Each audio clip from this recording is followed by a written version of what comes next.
Alright folks, I hope you're ready to have fun. It is Friday, February 21st, 2014, and I am down in the south side of Houston, Texas, just off of the south side of the Beltway, so quite a bit south, actually an hour from my house in Kingwood, but we've got bees in the floor joist. Now the homeowner contacted me about this almost 6 months ago, and was asking about getting them removed, and I quoted him a price back then, and in between, I met another beekeeper that was on the south side of town that was doing removals, and so I referred him and I said, hey, why don't you do this job? It's 15 minutes from your house, not an hour from mine. And I left it at that, and I thought it was done. Well, the guy contacted me about 2 weeks ago, and he said, hey, the guy never, that other beekeeper never called me. The bees are still there. I want them gone. So here I am today. We're going to get it done. He thought they were in the wall. However, let me show you what's on the inside of this wall. Nothing. They're in the floor. If you get down close, you can actually see a couple bees coming and going. So they're flying down there underneath the edge of the wall and they're crawling on the floor joist. Now what's interesting is I can actually put my hand over here and the floor feels kind of cool to the touch, no big deal. Put my hand right here and I can feel the warmth. So the cluster is definitely right here. I just don't know how far they go on the floor, but the floor joists are running this way, back and forth. So you can tell that too by the seam and the wood right here. And then there's a couple of nails out through the floor here and over here, but I think we're going to be able to pull a couple nails, make a cut right across here, and pick up this piece of the floor and this piece of the floor, and we should be able to get all the hive out. I hope that's the plan. Now, just for I don't know, just for fun here, this is a beekeeper that means business. John Tucker, this is for you. People have been fussing at me, wanting me to show my face on camera more, so here it is. I hate the people that turn the camera around and try to look at themselves, so I should put on my front-facing camera. But beekeeper means business. The camouflage bandana, that's so the bees can't see me. The sunglasses, that's just because I'm cool. The earpiece, that's because I'm cheap and I don't have a hands-free set in my truck. So that is my that's my hands-free set in my truck. I wear it when I'm doing bee removals in case somebody calls me or my wife calls me. Most of the time it falls out about halfway through the job and just ticks me off because it falls down inside my suit and I can't use it anyway. But anyway, bees are behind me down there on the floor, so we got to get started. Well, let me just show you guys what I got so far. Here's the first floor plank that I pulled up. A bunch of empty honeycombs over here from the winter stores. Moving into some actual current honeycombs here. Bees are kind of covering them, not too bad. Here's the second part. Got a good cluster on there and a lot of good brood on there. Look at that.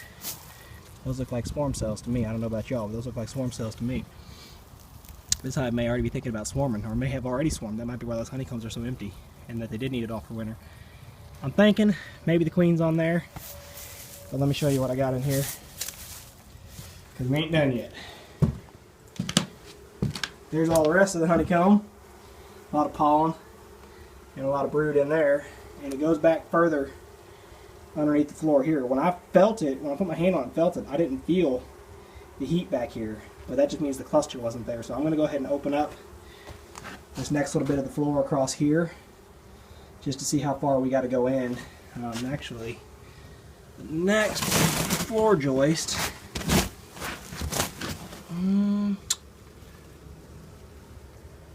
I don't even see nails there. So I guess I'll just, cut across here and cut across there and see what I find. But anyway, I just want to give you a little update. Here's where we're at so far. I'm going to try to get everything opened up where I can see the entire hive before I start cutting comb and getting messy. Well, there you go.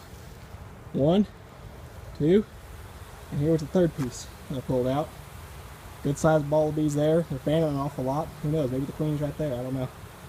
But show you inside where I cut that piece out. That piece came out of right here. So you can see they've got combs attached underneath. I was hoping that floor joist went all the way to the floor. But the way this little shed is built is that's just more like a truss. It spans a gap. So the combs go underneath of it.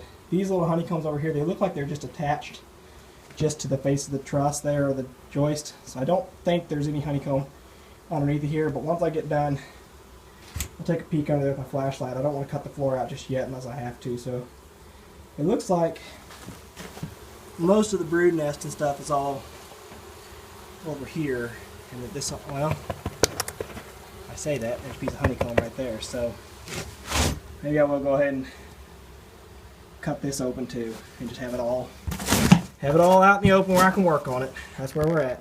There was the fourth one. That was that last little scrap I cut out, and that's it. So that's the part that was closest to the nest there, and this is all extra. And I'll just show you in here on the floor. That piece came out of right there. So there's the rest of the nest as it sits on the ground. And of course, out here in the yard, it's a lot. This is one of the bigger colonies I've ever done. But it's really nice, you know, to be able to work on the floor like this, just cut the floor out.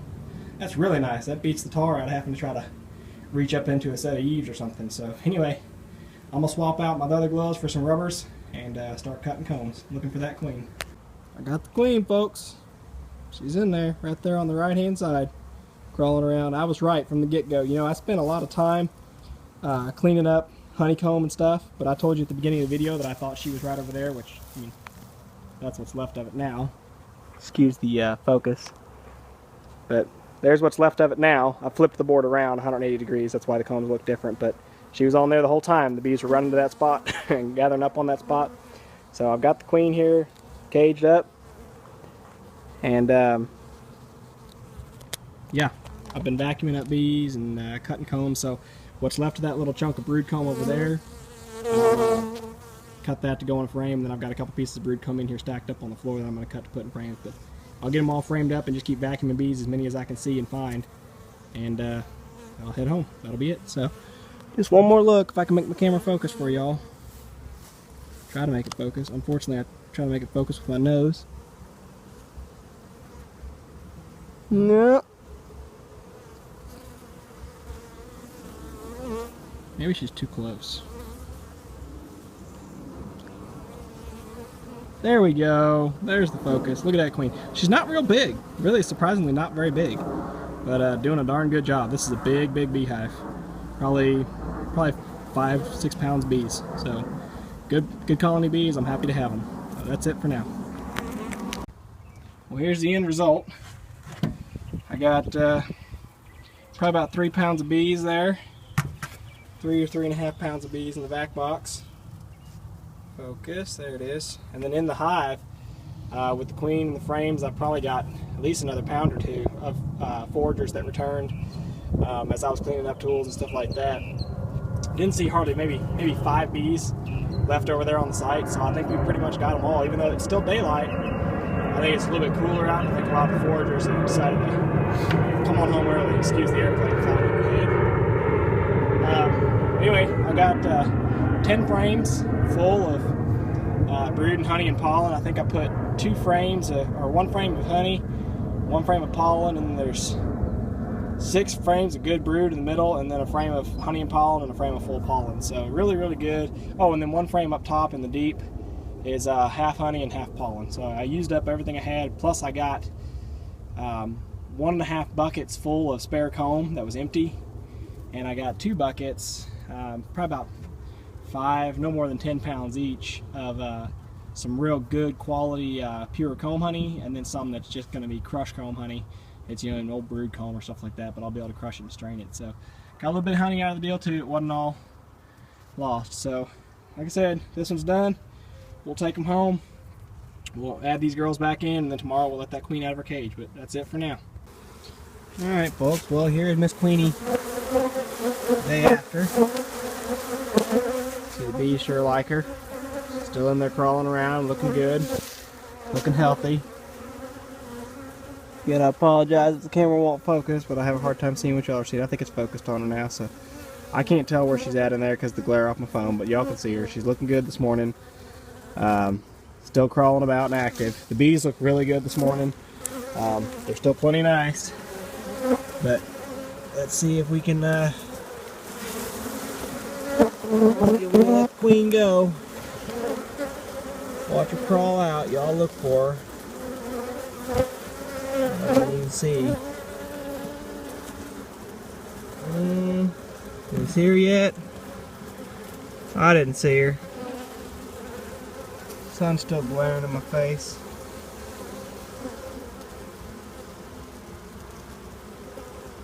Well, I think she's out.